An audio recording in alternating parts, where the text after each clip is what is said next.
Café du désert, c'est une spécialité captivante. Les touristes, dès qu'ils voient la manière dont nous le faisons, c'est tellement intéressant pour eux. Dans cette taverne, pas comme les autres, dans la vieille ville de Kashgar. Son propriétaire est un Ouïghour local et la propriétaire tanzanienne. C'est dans la province du Fujian, à l'autre bout de la Chine, que leur histoire d'amour a commencé et s'est cristallisée. En 2022, Adia est tombée enceinte. Nous avions tous les deux notre travail dans le Fujian. Ça aurait été pratique d'avoir une aide, mais on ne pouvait pas la trouver au Fujian. Nous avons décidé ensemble de rentrer à la maison pour que mon fils puisse grandir parmi la famille et les amis. Le petit Ismaël est venu au monde. Le couple devait alors réfléchir à la vie qu'il voulait mener. Après quelque temps, nous avons décidé d'ouvrir un café, ce dont nous avions rêvé depuis longtemps. Ici, à Kashgar, le meilleur endroit à la vieille ville. Pourquoi nous avons choisi ce métier? Parce qu'il y a des touristes. Le transport est tellement développé, il y a du monde qui va et vient. Pour créer une saveur particulière, Adia a fait parvenir des fèves de son pays natal, la Tanzanie, un pays producteur de café internationalement reconnu. À l'ouverture du premier sachet, elle était submergée d'émotions. C'était une sensation très excitante parce que ça fait partie de mon pays, le goût de mon pays.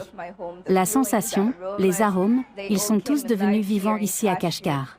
Adia moud des fèves, ensuite j'ajoute du lait local. On obtient un latte et il est vraiment délicieux. Et entre Adia et Kashgar, c'est un mélange tout aussi naturel. J'adore généralement la musique, le chant et toutes choses de Kashgar. Je m'y suis fusionnée si bien que beaucoup de clients, d'amis et les gens de Kashgar m'adorent juste pour ça. Dilksat s'est aussi senti bien accueilli lorsqu'il a visité la Tanzanie entre fin 2023 et début 2024. Les habitants locaux sont aussi très inclusifs et très amicaux. Surtout quand ils apprennent que vous êtes chinois, les Tanzaniens sont volontaires pour vous aider et bavarder avec vous. L'histoire de Dilksat et Adia s'est fait connaître non seulement à Kashgar, mais aussi sur la toile. Surfant sur cette notoriété montante, le couple souhaite voir grandir ses affaires.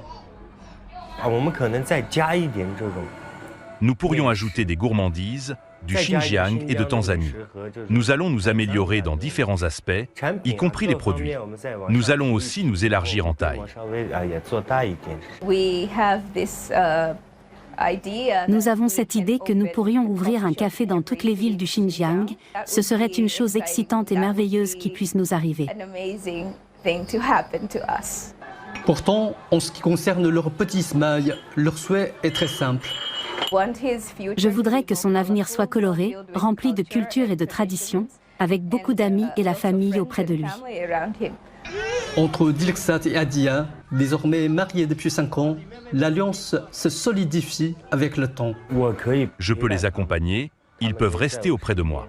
Nous pouvons résoudre tous les problèmes du moment que nous sommes ensemble. Ça, c'est mon plus grand accomplissement, ma famille. Je ne regretterai jamais d'avoir choisi ma famille, jamais, à aucun moment.